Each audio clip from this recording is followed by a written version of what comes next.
서울 이태원 클럽에 다녀온 20대 남성과 접촉한 사람 등이 속속 확진 판정을 받아 16명에 달하고 있습니다. 정부는 오늘 밤 8시부터 한 달간 전국 유흥시설의 운영을 자제하라는 행정명령을 내렸습니다. 일본군 위안부 피해자 이용수 할머니가 수요 집회에 성금 사용처 등을 두고 정의기억연대를 비판해 파문이 일고 있습니다. 윤미향 전 이사장은 회계 관리는 철저했다고 해명했는데 무슨 일이 있었던 건지 보도합니다. 감찰 무마 의혹 사건 등으로 기소된 조국 전 법무부 장관이 첫 재판에 출석했습니다. 자녀 입시 비리 의혹으로 구속된 채 재판을 받아온 정경심 동양대 교수는 법원이 추가 구속영장을 발부하지 않기로 탁방합니다. 청소 노동자들에게 청소했다는 인증 사진을 얼굴이 나오게 찍어서 단체 채팅방에 올리라고 하는 회사가 있습니다. LH 위탁업체인데 직장 내 괴롭힘으로 느끼는 노동자들의 호소를 취재했습니다.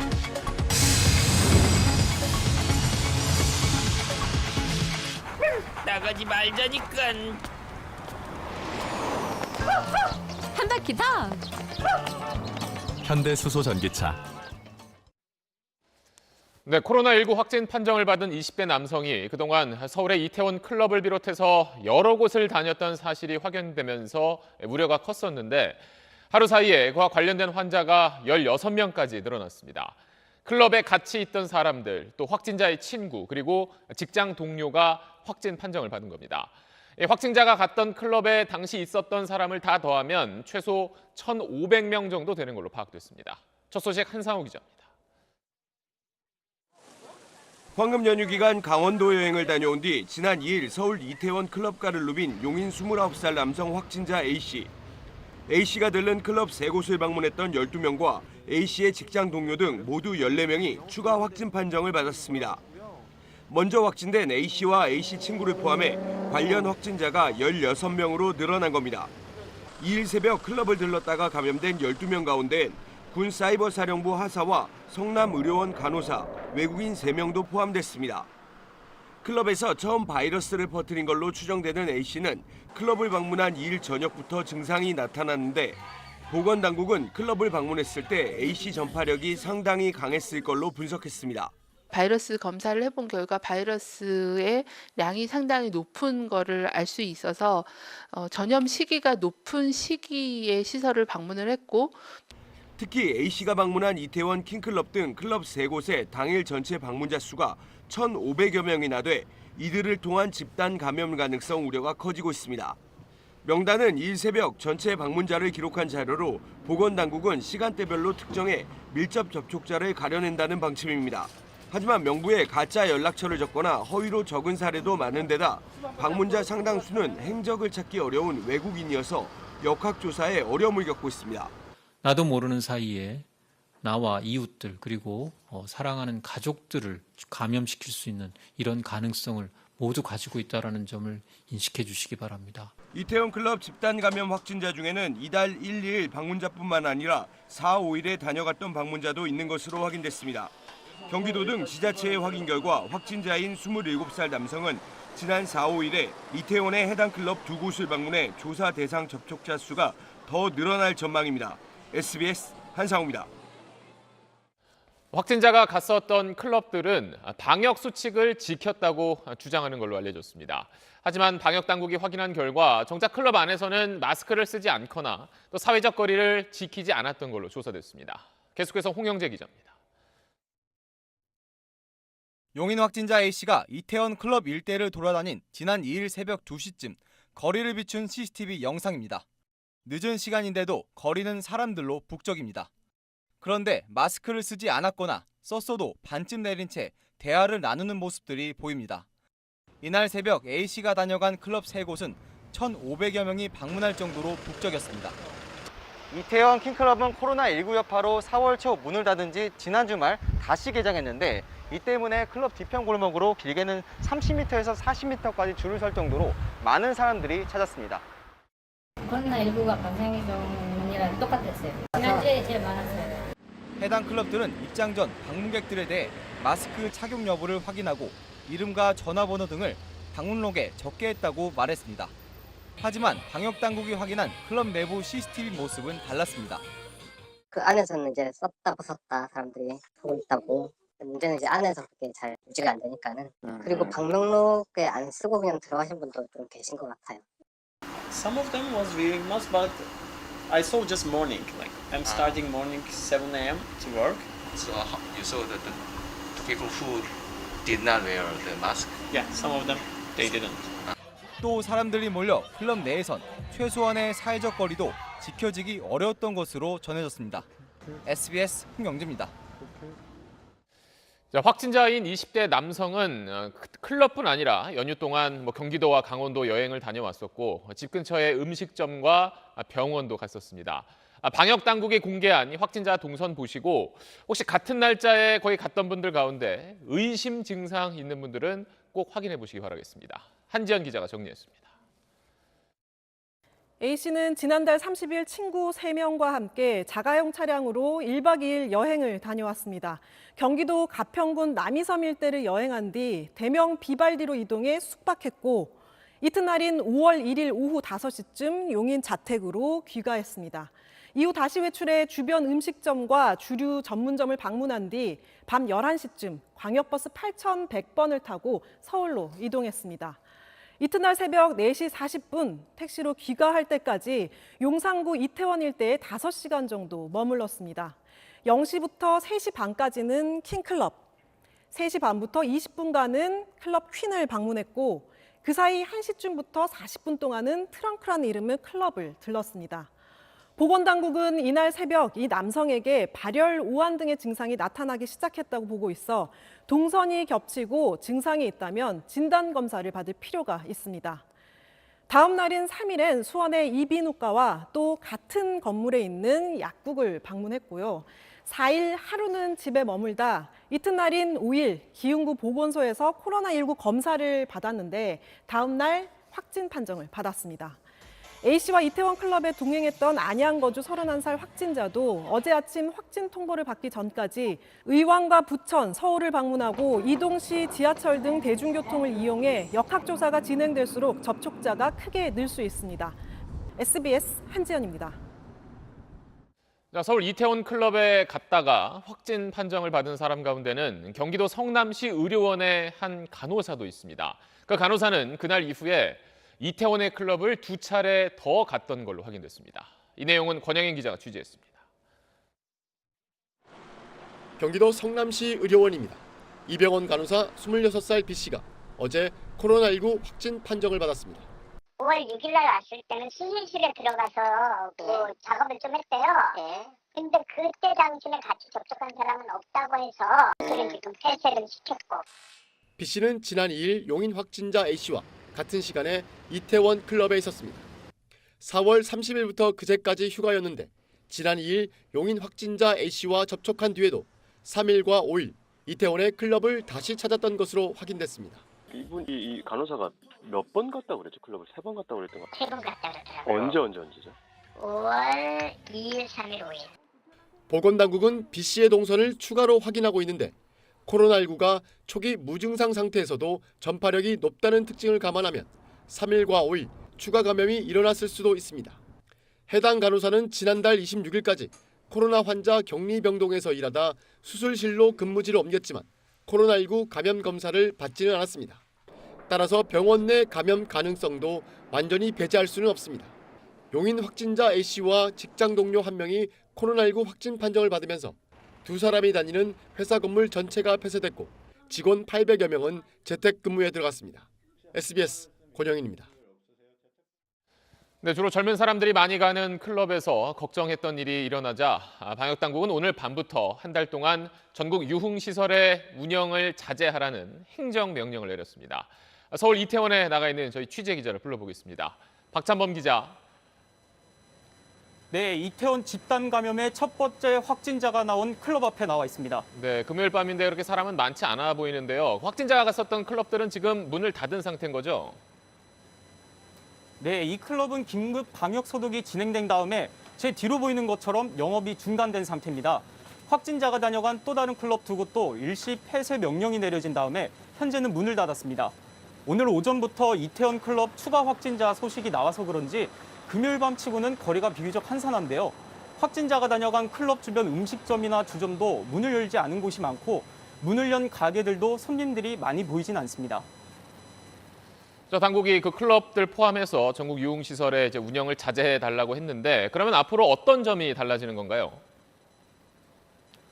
네, 정부는 오늘부터 한 달 동안 전국 유흥시설에 운영 자제를 권고하는 행정명령을 내렸습니다. 발표 내용 먼저 들어보시죠. 밀폐된 유흥시설에 대해서는 운영 자제를 권고하고 방역 지침 준수를 하는 행정명령을 발동할 예정입니다. 네, 행정명령 대상은 전국의 클럽을 포함한 유흥주점과 감성주점, 콜라텍 등 밀폐된 유흥시설입니다. 유흥시설이 영업을 하려면 이용자와 종사자 모두 마스크를 써야 하고 이용자 발열 검사는 물론 출입자 명부를 작성할 때 신분증까지 확인해야 합니다. 문제는 이번 이태원 클럽 집단 감염 사건도 운영 자제 행정명령이 내려진 가운데 발생했다는 건데요. 과연 얼마나 실효성이 있겠느냐는 우려가 나오고 있습니다. 방역당국은 업주가 방역 지침을 어긴다면 300만 원 이하 과태료를 물리는 건 물론 확진자가 발생할 경우 구상권까지 청구하는 등 강력히 대처해 업체들이 적극 따르도록 하겠다는 계획을 밝혔습니다. 지금까지 이태원에서 SBS 박찬범입니다. 자, 이번 일로 다시 사회적 거리 두기로 돌아가야 하는 건지 또 학생들은 예정대로 다음 주부터 학교에 가도 괜찮을지 걱정이 커지고 있습니다. 정부는 느슨해진 사회 분위기에 경각심을 주는 일이라면서도 이 때문에 생활 방역을 바로 포기하지는 않는다고 말했습니다. 이 내용은 김영래 기자가 전하겠습니다. 방역당국은 이번 이태원 클럽 집단 감염 관련 확진자는 더 늘어날 가능성이 높다고 우려하고 있습니다. 상당수 확진자가 20, 30대로 초기 경증이거나 무증상인데 발병 초기 전파력이 큰 코로나19 특성상 조용한 전파가 일어났을 수 있다는 겁니다. 특히 다수가 밀집한 환경에서 마스크도 쓰지 않은 채 접촉해 위험성이 높습니다. 추가 확산의 가능성이 매우 높은 상황입니다. 느슨해진 방역 수칙 준수에 경각심을 주는 사건이라고 생각합니다. 또 이태원이란 지역의 특성상 연락이 쉽지 않은 외국인이 다수 섞여 있을 거란 점도 문제입니다. 한동안 대부분 신규 확진자가 해외 유입 사례로 나타나면서 안정되는 게 아니냐는 기대가 나왔지만 새로운 지역사회 전파 가능성을 배제할 수 없습니다. 방역당국은 이번 사건만으로 생활 방역을 포기하진 않는다면서도 상황이 악화하면 언제든 사회적 거리 두기로 복귀할 수 있다고 밝혔습니다. 감염의 규모나 전파 양상을 본 뒤 위험도를 종합 판단하겠다는 겁니다. 하지만 당장 닷새 뒤로 다가온 순차적 등교 계약은 큰 부담입니다. 당국은 아직은 판단하기 이르다면서도 주말 동안 중대본 차원의 논의를 이어가겠다고 밝혔습니다. 일상과 방역을 함께 나가는 생활 속 거리 두기의 성공도 학교 방역의 성공에 달려있다고 해도 과언이 아닙니다. 정부는 생활 방역이 성공하려면 개개인 모두가 방역의 주체가 돼야 한다며 거리 두기, 마스크 착용, 손 위생 등 수칙 준수를 거듭 당부했습니다. SBS 김영래입니다. 네, 그럼 이 내용 조동찬 의학 전문 기자와 정리를 해보겠습니다. 어떻게 보면 가장 걱정했던 일이 현실이 된 건데 누구한테서 처음 시작됐는지는 아직 모르는 거죠? 네, 어디서 누구에게 감염됐는지 알 수 없다는 건 바이러스가 지역사회에 퍼져 있을 때 나타나는 현상입니다. 네. 최근 국외 유입 말고는 국내 확진 환자 수가 적었지만 감염 경로를 모르는 깜깜이 감염 사례가 계속 있었고 이번에는 이제 집단 감염으로 이어진 것인데요. 문제는 5월 1일과 2일뿐만 아니라 4일과 5일 사이 클럽을 방문해 확진 판정을 받은 환자 역시 현재까지 감염 경로가 미궁입니다. 네. 코로나19는 무증상이 많아서 깜깜이 환자가 지역사회에 얼마나 많은지 알기 어려운데요.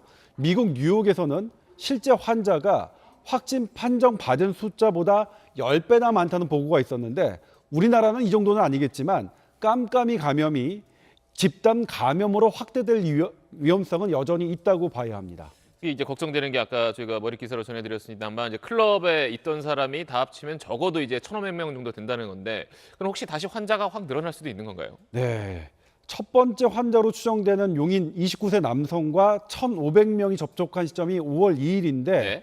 최대 잠복기 2주 5월 16일까지는 추가 환자가 더 있을 것 같고요. 그다음에 5월 4, 5일 방문 확진자까지 감안하면 그 시기는 더 늘어나고 접촉자 수는 더 늘 것으로 보입니다.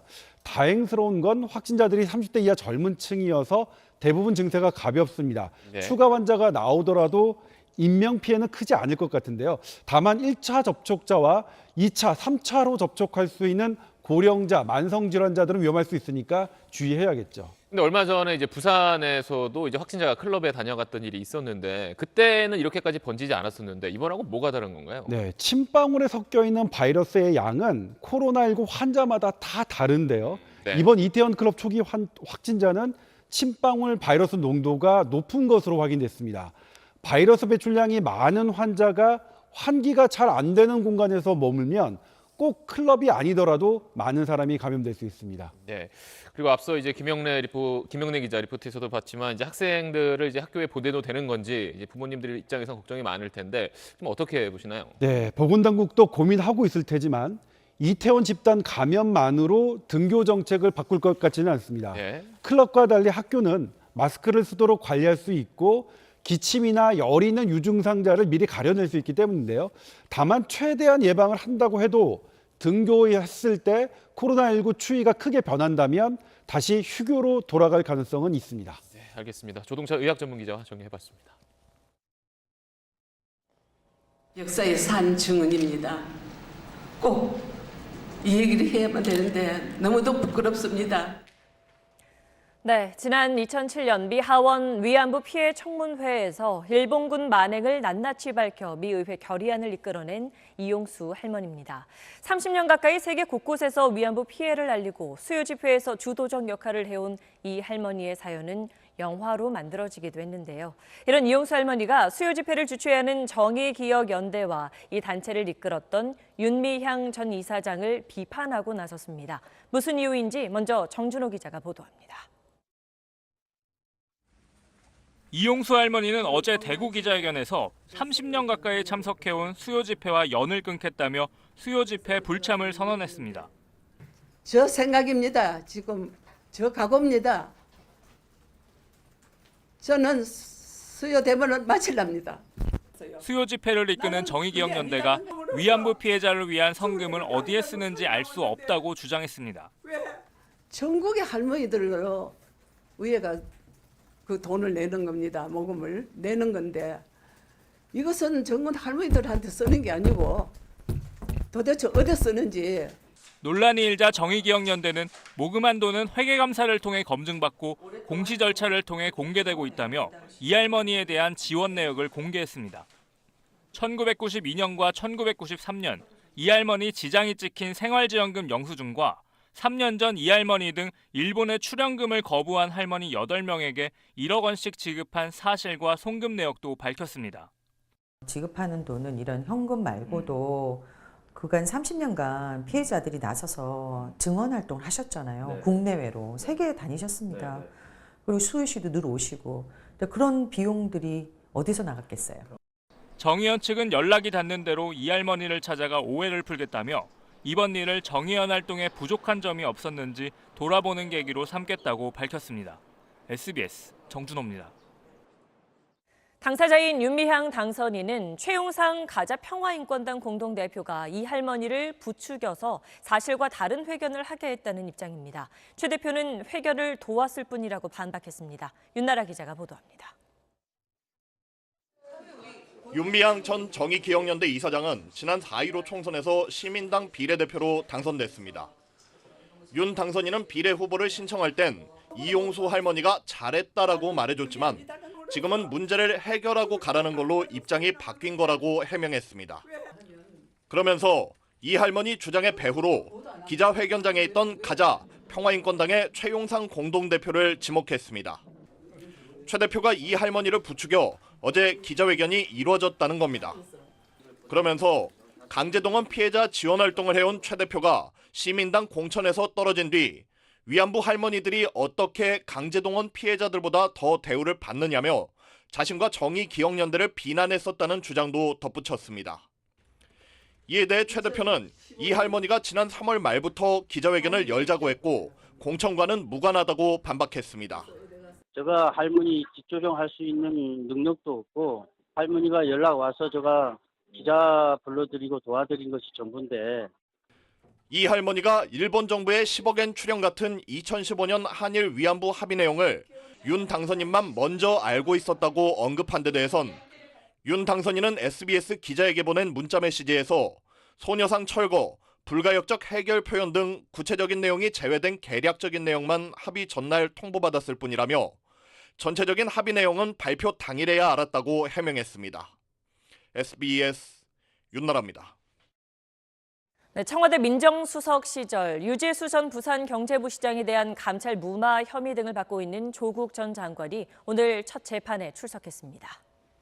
검찰이 왜곡하고 과장한 혐의에 대해서 사실과 법리에 따라 하나하나 반박하겠습니다. 지치지 않고 싸우겠습니다. 네, 재판의 핵심은 당시 감찰 종료가 직권남용 권리행사 방해죄가 되느냐 여부인데 첫 재판부터 치열한 법리 공방이 오갔습니다. 원종진 기자의 보도입니다. 9시간 가까이 진행된 재판을 마치고 법정을 나선 조 전 장관은 취재진 질문에 입을 다물었습니다. 네, 첫 재판 마치셨는데 한 말씀 부탁드리겠습니다. 오늘 재판엔 유재수 전 부산부시장 비위를 감찰한 당시 이인걸 청와대 특별감찰반장이 증인으로 출석했습니다. 검찰은 이전 특감반장을 상대로 감찰 중단 경위를 물었고 이전 반장은 유 전 부시장의 비위를 구체적으로 파악한 상태였지만 조국 당시 민정수석 결정으로 감찰이 중단된 걸로 기억한다고 증언했습니다. 비위 첩보 근거가 약했다는 2018년 12월 조 전 장관의 국회 답변과는 다른 내용입니다. 중단 지시가 없었다면 관계기관 통보나 수사 의뢰를 했을 거라며 감찰 중단은 통상적 상황이 아니라고 말했습니다. 조 전 장관 측은 감찰 종료, 관계기관 이첩 여부는 법률상 모두 민정수석의 권한이라는 논리를 폈습니다. 특감반은 민정수석 지시에 따라 움직일 뿐 별다른 권한이 있는 조직이 아니기 때문에 당시 감찰 종료는 민정수석의 정당한 권한 행사지 직권 남용도 권리 행사 방해도 아니란 겁니다. 오늘 함께 출석한 백원우 전 민정비서관, 박형철 전 반부패 비서관도 직권 남용 혐의를 부인했습니다. SBS 원종진입니다. 조국 전 장관의 아내 정경심 교수에 대해선 법원이 구속 기간을 연장하지 않기로 했습니다. 이에 따라 정 교수는 구속 기한이 만료되는 내일 밤 석방됩니다. 강청원 기자가 보도합니다. 검찰은 지난달 28일 정경심 교수 사건 담당 재판부에 구속기한을 추가로 연장해달라고 요청했습니다. 앞서 발부된 구속영장에 포함되지 않은 차명거래와 증거인멸 교사 혐의 등을 제시하면서 추가로 증거인멸 우려가 있다는 내용의 240쪽 분량의 의견서를 제출했습니다. 이에 맞서 정 교수 측은 전형적인 별건 구속이라며 반발했고 석방을 요구하는 6만 8천여 명의 탄원서를 재판부에 전달했습니다. 양측의 주장과 혐의 내용 등을 검토한 재판부는 정 교수에 대한 추가 구속영장을 발부하지 않는다고 밝혔습니다. 정 교수가 도주할 가능성이 없고 표창장 위조 등 혐의 사실에 대해 이미 증거 조사가 이뤄져 증거인멸 가능성도 적다고 판단한 겁니다. 이에 따라 정 교수는 구속기한이 만료되는 내일 자정 전 서울구치소에서 풀려납니다. 지난해 10월 24일 사모펀드 증거인멸과 자녀 입시비리 혐의 등으로 구속된 지 200일 만입니다. 재판부는 오는 14일 공판에서 향후 증거인멸이나 도주 시도 시 추가 구속영장을 발부할 수 있다는 점을 고지할 방침이라고 밝혔습니다. SBS 강청원입니다. 코로나19가 길어지면서 자영업자와 소상공인들의 어려움도 갈수록 커지고 있습니다. 일과 가정을 지키기 위해 낮에는 본업을, 밤에는 배달 일을 하며 쉼없이 뛰는 가장들의 이야기를 들어봤습니다. 김희남 기자입니다. 중고가구점을 운영하는 40대 남성입니다. 낮엔 사장님 소리를 듣지만 밤엔 오토바이로 음식 배달 일을 하고 있습니다. 제가 알바를 하게 될 줄은 꿈에도 몰랐죠. 코로나19 사태로 손님이 뚝 끊기면서 수입이 3분의 1 이하로 줄었기 때문입니다. 제가 오토바이 타는 걸 좋아해서 제가 여가로 산 건데 지금 그걸로 돈을 벌고 있으니. 전업주부였던 아내도 최근 떡볶이 장사를 시작했습니다. 틈틈이 어린아들 4형제까지 돌봐야 하기 때문에 밤 11시까지 쉴 틈이 없습니다. 미용실을 하는 이 30대 남성은 오늘도 아내와 함께 텅 빈 가게를 지키고 있습니다. 작년 3월에요. 2,629만 3천 원 실매출이 이 정도 나왔고요. 올해 3월에는 796만 3천 원 나왔네요. 하지만 대출 상환금 300만 원에 프랜차이즈 비용과 관리비 350만 원, 미용약품 등 각종 비용을 빼고 나면 남는 게 거의 없습니다. 지난 3월부턴 마이너스 통장을 쓰기 시작했고 다음 달 아내의 출산을 앞두고 산후조리원 예약까지 취소했습니다. 산후조리원도 지금 예약도 취소해버린 상태예요.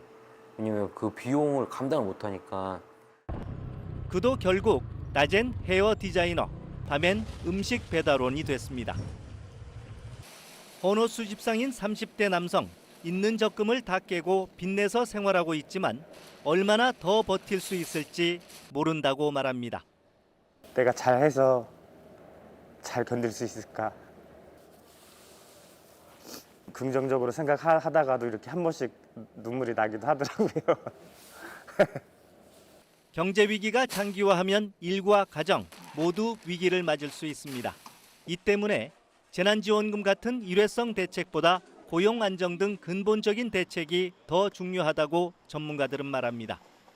노동시장에 있어가지고 이 사람의 신분 자체가 계속 유동적인 이런 데 맞춰가지고 우리가 고용 안정 시스템 만들어야 된다. 코로나발 경제 위기 속에 투잡 뛰는 아빠들, 어느 해보다도 어려운 고비를 넘고 있습니다. SBS 김신함입니다. 미국에선 코로나19로 인한 대량 실업 속에 주정부의 자택 대피 명령을 거부하고 가게 영업을 시작하는 사람들이 생기고 있습니다. 그래야 아이들 밥이라도 먹일 수 있다는 건데 미국 상황은 어느 정도인지 워싱턴 김수영 특파원입니다. 텍사스 댈러스에서 미용실을 운영하는 루터 씨는 주정부의 자택 대피 명령을 공개적으로 거부하며 영업을 시작했습니다. 결국 기소돼 법정에 섰고 판사가 시민 건강을 위협하는 이기적인 행동을 사과하면 풀어주겠다고 제안했지만 거부했습니다.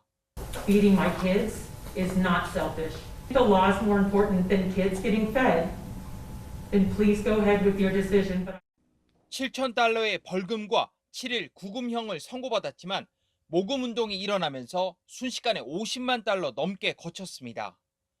여론에 놀란 주지사가 구금 조항을 삭제하면서 루터 씨는 석방됐습니다. 육류 가공 공장에서 일하던 아예 씨는 코로나19에 감염돼 사경을 헤매고 있습니다. 집단 감염이 일어난 공장을 다니며 몸 상태도 안 좋았지만 먹고 살기 위해선 쉴 수 없는 처지였습니다. I just want my mom to come back. 코로나 타격은 경제로 이어져 미국의 실업수당 청구 건수가 지난 7주 사이 3,350만 건에 이릅니다. 기업 도산도 현실화돼 113년 전통의 고급 백화점 니만 마커스, 미셸 오바마의 패션으로 화제가 됐던 중저가 의류 브랜드 제이크루도 파산 보호 신청을 하고 이렇게 완전히 문을 닫았습니다. 경제 대공황급 실업 사태 앞에 미국 44개 주는 이번 주말까지 경제 활동을 부분 재개하기로 했습니다. 워싱턴에서 SBS 김수영입니다. 한편 미국에선 흑인 청년들이 경찰이나 백인 남성의 총을 맞고 숨지는 일이 잇따라 논란입니다. 흑인들이 사냥감이 되고 있다며 분노가 쏟아지고 있습니다. 정준현 기자입니다. 한 흑인 청년이 차를 운전하면서 인터넷 소셜 미디어로 생방송을 합니다. I'm not going to jail today. No sir. You gotta gas me, baby. I'm not going to jail today. 이 청년은 당시 시속 100km가 훨씬 넘는 속도로 차를 몰았고 경찰차가 따라붙자 차를 세운 채 달아났습니다. 하지만 얼마 가지 못해 경찰이 쏜 총에 맞아 숨졌고 이 과정이 고스란히 인터넷에 생중계됐습니다. 경찰은 숨진 남성이 정지 명령에 불응했고 권총을 가지고 있었다고 밝혔지만 유가족들은 경찰이 굳이 총을 쏘지 않아도 될 상황이었다고 비난했습니다. Gives me the whole another disrespect for the police. That's just all it is. You know, we're not really being protected and served. You know, we're being hunted. 앞서 지난 2월 미국 조지아주에서 조깅을 하던 흑인 청년이 백인 남성에게 총 맞아 숨지는 동영상도 최근 공개됐습니다. 흑인 청년을 동네 침입한 강도로 오인한 백인 아버지와 아들이 총기로 무장한 채 뒤쫓아가 몸싸움을 벌이다 살해한 겁니다. 그런데 총을 쏜 백인들은 2달이 넘도록 아무런 처벌도 받지 않았습니다. The men can get away with it for months at a time and continue to enjoy their families and their homes in freedom. It's painful for this family. 인종차별을 규탄하는 항의 시위가 이어지는 가운데 내일은 조깅하다 총을 맞고 숨진 흑인 청년의 생일이어서 대규모 추모 집회가 있을 예정입니다. SBS 정준영입니다. 네, 어버이날인 오늘 자식들이 들으면 속이 상할 만한 이야기 하나 전해드리겠습니다. 한 업체가 건물 청소를 하는 사람들한테 청소한 뒤에 자기 얼굴이 나오게 인증사진을 찍어서 보고하라고 지시했습니다. 평균 나이가 60이 넘는 노동자들은 수치스럽다고 하는데 정작 업체 측은 대수롭지 않다는 입장입니다. 장훈경 기자입니다. 60대 남성의 사진, 쓰레받기와 대걸레가 배경입니다. 빌라 앞에서 본인을 찍은 이 할머니도 손에 빗자루를 들고 있습니다. 이런 인증사진, 이른바 셀카를 찍은 사람들은 한국토지주택공사 LH가 임대한 주택을 청소하는 노동자들입니다. 평균 나이가 60이 넘는 노동자 10명은 이런 인증사진을 SNS 단체 채팅방으로 매일 위탁관리업체에 보고합니다. 남들이 쳐다봐 남사스럽다. 걸레 옆에 두고 사진 찍는 걸 사람들이 이상하게 생각한다. 대체 왜 찍어야 하냐고 호소하지만 회사는 어렵게 생각하지 말란 답변뿐입니다. 주민들은 이거 나오면서 이렇게 사진을 이렇게 셀카를 찍는단 말입니다. 이상하게 당연히 이상하게 생각하죠. 주민들이 치스럽죠. 이런 거 안 했으면 좋겠다는 거죠. 황당한 지시는 이달부터 시작됐는데 이전엔 매일 어떤 빌라를 청소했는지 기록해 주 단위로 보고해 왔습니다. 업체는 주민 민원이 많아 인증사진을 요구했다는데 수치스럽다는 호소엔 오히려 청소 노동자들을 탓했습니다. 청소원이나 그보다 더 어려워지게 있는 사람도 그 자기 직업을 창피하게 두는 게 난 문제가 있다고 생각이 듭니다. 하지만 노동자들의 거부 의사에도 불구하고 이런 지시를 내린 건 직장 내 괴롭힘에 해당될 수 있습니다. 개인정보의 자기결정권을 침해했다라는 이유로 인격권 침해에 대한 문제도 있을 수 있습니다. LH는 정확한 진상을 파악해 위탁관리 업체에 개선을 요구하겠다고 밝혔습니다. SBS 장훈경입니다. 올해는 5.18 민주화 운동이 일어난 지 40년 되는 해입니다. 저희가 당시 국방부가 작성했었던 상황일지를 단독으로 입수했습니다. 그 내용을 보면 광주 시민을 폭도로 몰아세우면서 당시 군이 저지른 일을 숨기려 했던 게 그대로 담겨 있습니다. 거리로 나온 사람들을 시민 또는 학생이라고 표현했던 광주시의 상황일지와는 전혀 다릅니다. 같은 현장을 보고도 다르게 쓴 두 개의 기록을 임태우 기자가 비교해봤습니다. 1980년 5월 18일 신군부의 비상계엄 확대에 반발해 거리로 뛰쳐나온 전남대 학생들. 당일 오전 11시 국방부 상황일지엔 학생 200여 명이 계엄군과 투석전을 벌였다고 적혔습니다. 학생들이 계엄령 해제와 전두환 물러나라는 구호를 외쳤다는 광주시 상황일지와 전혀 다릅니다. 대규모 시위로 번진 이튿날 오전, 국방부는 학생들이 경찰 쪽으로 화염병을 던졌다고 적었는데 광주시는 무장군인 25명이 곤봉으로 시민을 때리고 있다고 전했습니다. 군의 일지에서는 시민을 선동했다라는 표현이 있습니다. 하지만 도무청 일지에서는 시민들이 빵과 음료수를 시민군에게 나눠주고 있다라는 표현이 있습니다. 5월 21일 전남도청 앞 발포 상황. 군의 발포 사실을 시간대별로 낱낱이 적은 광주시 상황 일지와 달리 국방부는 폭도가 전남도청과 도경을 점거했다고 적었을 뿐 발포 사실은 뺐습니다. 23일 낮 폭도들이 기관총으로 도청을 지키고 있다는 군 상황 일지엔 군의 사격으로 학생 2명이 숨졌다는 내용은 없습니다. 명확하게 40년 전에 사실을 목격했지만 그 기록을 국가가 지웠고 신군부가 12년 동안 정권을 장악했었기 때문에 강주의 진실은 철저하게 가려질 수밖에 없었다. 계엄군이 도청에 진입한 27일 시신으로 덮인 참혹한 거리를 기록한 광주시와 달리 군은 점령 완료 이 네 글자로 일지를 마무리했습니다. 계엄군의 무자비한 만행을 사실대로 기록하려 했던 광주시와 달리 국방부는 신군부의 만행을 은폐하고 왜곡하려 했던 겁니다. 두 기관의 상황 일지는 오는 13일 서울역사박물관 5.18 40주년 특별전에서 비교해 볼 수 있습니다. SBS 임태우입니다. 트럼프 미국 대통령이 방위비 분담금 협상에서 한국이 상당한 돈을 내기로 합의했다고 말했습니다. 아직 결정되지 않은 걸 기정사실인 것처럼 말하면서 우리를 다시 압박한 건데, 이에 우리 정부는 합의한 바 없다, 또 여론전이다 이렇게 일축하면서도 다양한 가능성에 대비하는 분위기입니다. 김혜영 기자입니다. 기자회견을 하던 트럼프 미 대통령. 사우디아라비아 현안 질문에 미국이 아무 이유 없이 보호해온 부유한 나라들이 있다며 대뜸 한국을 거론했습니다.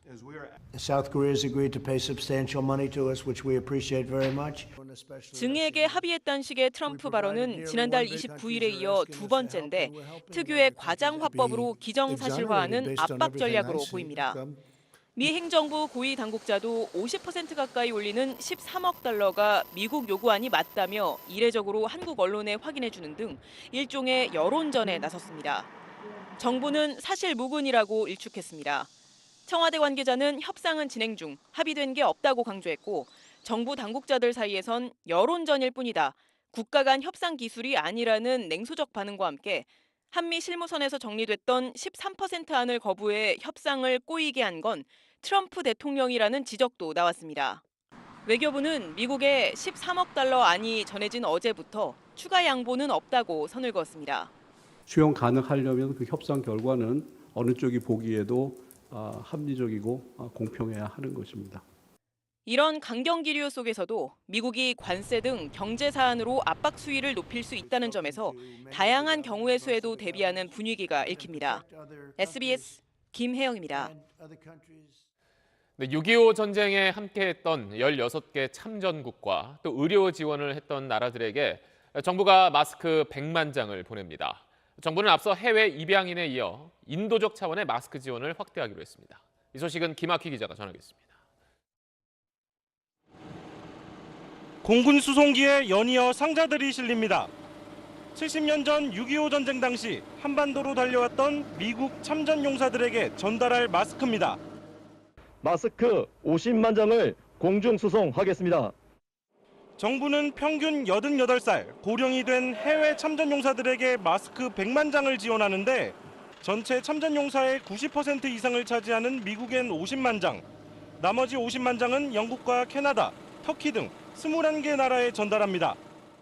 유엔 참전군 용사들의 정말 희생과 또 공헌에 조금이나마 보답하고자 미국으로 향할 공군 수송기는 원래 오늘 밤 9시 20분 이륙할 예정이었지만 기상 악화로 출발이 이틀 연기됐습니다. 앞서 정부가 나서 해외 입양인들에게 지원하기로 한 마스크도 다음 주쯤 각국에 도착합니다. 한국 정부에서 잊지 않고 입양인들한테도 마스크를 보내준다고 하니까 말만 들은 것만 해도 굉장히 감사해하는 것 같아요. 해외 입양인을 상대로 1차 수요 조사를 진행했고 14개 나라 6,700여 명에게 한 사람에 12장씩 보낼 예정입니다. 정부는 앞으로 마스크 공급을 요청하는 국가들에 대해서도 인도적 목적이라면 적극 지원하기로 했습니다. 지금까지 우리 정부의 마스크 지원을 공식 요청한 나라는 70개국이 넘습니다. SBS 김학휘입니다. 통합당 새 원내대표에 오선 주호영 의원이 선출됐습니다. 당 지도체제를 어떻게 할지가 당장 눈앞에 놓인 과제인데 주호영 신임 원내대표는 이른 시일 안에 김종인 전 의원을 만나겠다고 밝혔습니다. 백운 기자입니다. 통합당 원내대표 선거는 대구 5선 주호영 의원과 서울 4선 권영세 당선인의 맞대결이었습니다. 당선인 84명 전원이 참여한 투표에서 약 70%인 59표를 얻은 주호영 의원이 통합당 원내대표에 선출됐습니다. 이 1, 2년 안에 제대로 하지 못하면 우리는 다시 재집권을 할 수 없고 그야말로 역사에서 사라지는 정당이 될 것이라는 절박감을 가지고 있습니다. 첫 과제는 당 위기를 수습할 지도체제를 어떻게 꾸릴 거냐입니다. 지난달 28일 전국위원회에서 김종인 비상대책위원장 체제를 추인했지만 4개월 시한부 임기 문제 등으로 김종인 전 의원은 사실상 거부한 상태입니다. 주호영 신임 원내대표는 당선인 총회를 통해 임기 관련 당원 개정 의견을 모을 계획이라며 이른 시일 안에 김 전 의원도 만나겠다고 밝혔습니다. 민주당 김태년 신임 원내대표가 만나자고 제안해 온다면 바로 만날 수 있다고 했지만 현실의 의석수를 인정하고 국정에 협조할 것은 과감하게 협조하겠습니다. 정작 임시국회 회기가 끝나는 오는 15일 전에 본회의를 열어 민생법안 등을 처리하자는 민주당의 요구엔 필요성이 있는지 논의해보겠다는 원론적 입장만 밝혔습니다. 오늘 국회에선 국민발안제 개헌안 처리를 위한 본회의가 열렸는데 통합당과 한국당이 불참해 118명만이 투표에 참여했습니다. 그 결과 제적의원 3분의 2인 의결 정족수를 채우지 못해 투표가 성립되지 않았고 개헌안은 자동 폐기됐습니다. SBS 백운입니다. 민주당이 위성정당인 시민당과 합당하는 방안이 당원 투표에서 압도적 찬성을 받아 합당이 기정사실화됐습니다. 그런데 통합당의 위성정당인 한국당에선 민주, 시민, 통합, 한국 이렇게 사자회담을 하자며 합당과는 거리가 먼 얘기를 했습니다. 박하정 기자가 보도합니다. 위성정당 시민당과 합당 여부를 묻는 민주당원 찬반 투표엔 17만 7천여 명이 참여했습니다. 결과는 찬성 84.1%, 민주당은 예고한 대로 오는 15일까지 중앙선거관리위원회에 신고하는 등 합당 절차를 마칠 계획입니다. 민주당은 현재로선 통합당과 한국당이 합당하든 안 하든 그와 무관하게 시민당과 합친다는 입장입니다. 당 지도부도 상당히 걱정하고 있습니다. 그러나 권리당원의 투표 결과를 존중해서 그 과정을 진행할 계획입니다. 오늘 뽑힌 통합당 새 원내대표는 한국당과 조기 합당에 무게를 실었습니다. 저희도 가급적 빠르면 좋다고 생각하고 미래 한국당 지도부와 협의를 갖도록. 하지만 한국당 분위기는 다릅니다. 오늘은 갑자기 모정당과 위성정당들이 다 모이는 사자회담을 하자고 제안했습니다. 더불어민주당, 더불어시민당, 미래통합당, 미래한국당, 준연동형 비례제 폐지를 위한 2+2 여야 회담을 할 것을 다시 한번 제안합니다. 당 공식 논평으론 제3당의 직분에 충실하겠다고도 했습니다. 통합당과 합당을 앞둔 정당의 자세라 하기엔 필요 이상으로 당의 존재감을 부각하고 있습니다. 의원을 1명 이상 확보해 위성교섭단체를 꾸리려는 거 아니냐는 의심이 그래서 가시지 않고 있습니다. 한국당이 의원 3명인 국민의당과 공동교섭단체를 구성할 거란 얘기도 나오는데 다만 두 당은 현재 그런 논의는 없다고 선을 그었습니다. SBS 박하정입니다. 지난 일요일 GP 총격이 발생한 것과 관련해 우리 군이 북한에 해명하라고 했더니 갑자기 북한이 대남 비난에 나섰습니다. 정례적인 우리 군 훈련을 문제 삼았는데 비난 강도가 상당히 높은 편입니다. 안정식 북한 전문 기자입니다. 모든 것이 2018년 북남순회회담 이전의 원점으로 돌아가고 있다. 적은 역시 적이라는 사실을 잊어서는 안 된다는 것을 북한이 인민무력성 대변인 명의로 우리 군의 훈련을 강도 높게 비난했습니다. 우리 공군과 해군이 그제 서해에서 실시한 정례적인 합동훈련을 문제 삼은 것입니다. 지난 3일 GP 총격에 대한 해명은 한마디도 없었습니다. 북한은 우리 군의 훈련이 남북 군사 합의를 전면 역행한 것이라고 주장했는데 GP 총격이 9.19 군사 합의 위반이라는 우리 군의 항의에 대한 맞대응 차원으로 보입니다. 추가 도발 가능성도 시사했습니다. 절대로 저진할 수 없는 엄중한 도발이며 반드시 우리가 필요한 반응을 해야만 하는 상황이다. 이번 담화는 특히 북한 주민들이 볼 수 있는 노동신문과 조선중앙TV에도 발표됐습니다. 북한은 최근 여러 형식으로 남한과 미국을 비난해왔지만 주민들이 볼 수 없는 조선중앙통신 같은 대외 매체에만 발표해왔습니다. 담화가 노동신문에 실리는 것은 조금만 이례적으로 보입니다. 주민들이 볼 수 있는 매체에 대남 비난 담화를 공개했다는 것은 대내적으로 대남 비난 선동에 나설 수 있다는 의미여서 북한의 향후 대남 기조가 보다 과격하게 바뀔 가능성도 있습니다. 국방부는 합동훈련이 군사 합의를 준수한 가운데 군산 서방 해상에서 실시됐다며 북한 주장을 일축했습니다. SBS 안정식입니다.